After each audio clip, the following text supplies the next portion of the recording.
Je suis la cofondatrice de Néo-Média Agence Marketing Web. C'est une agence marketing que mon conjoint et moi, on a décidé de cofonder en 2017. À la base, ça faisait depuis 2006 que j'étais consultante en marketing web. Et parallèlement aussi, j'avais un blog lifestyle qui s'appelait êtreradieuse.com. Et les gens voyaient que j'avais quand même un certain succès avec Être radieuse. Et on me demandait souvent des conseils et des formations en entreprise. Donc, justement, les gens nous contactaient ce désir d'être sur le web et ils ne savaient pas comment. Donc, pour offrir plus de services, on a décidé de fonder Néo-Média Agence Marketing Web et ne pas se limiter à la consultation et à la création de contenu, mais offrir des services complets, du marketing web de A à Z, de la création du site web aux publicités Facebook et Google, entre autres, mais aussi on s'est perfectionné dans le commerce en ligne.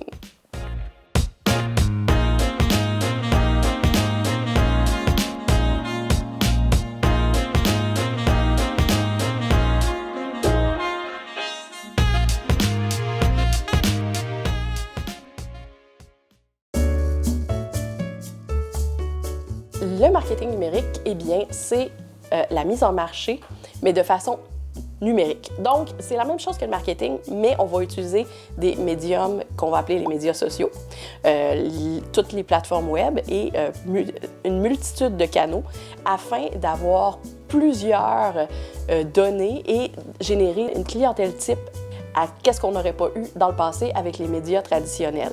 Donc là, on peut dire que, mettons, la démographie des femmes de 18 à 25 ans vont être plus sur Instagram, tandis que celles de 25 à 45 ans vont être plus sur Facebook. Le Québec, pourquoi il est en retard sur le marketing numérique? C'est plus une question sociologique. C'est une question qu'on est une société qui est très bien dans son confort, mais c'est aussi une question qu'on a tout le temps fait en retard sur qu'est-ce qui se fait ailleurs dans le monde. On a pourtant des studios de développement de jeux vidéo, des compagnies qui investissent dans la technologie, mais souvent, ces compagnies-là vont être connues à l'international, mais pas au Québec. Au Québec, on dirait qu'on est un peu technophobe. Dans le sens que c'est nouveau. Ça fait quand même presque 20 ans que tout le monde a accès à Internet à partir de chez eux. Presque tout le monde, comme je le dis. C'est pas encore tout le monde non plus qui a accès. Il y en a qui l'ont accès aussi par le téléphone et tout.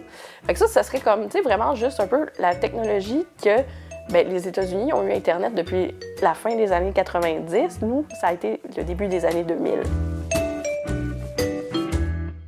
Le profilage, eh bien, qu'est-ce que c'est? C'est qu'on va prendre un peu comme autrefois on utilisait les sondages pour avoir une information sur les clients, savoir qui serait intéressé à acheter ce produit-là, qui serait intéressé justement à acheter ou acquérir ou était en décision de.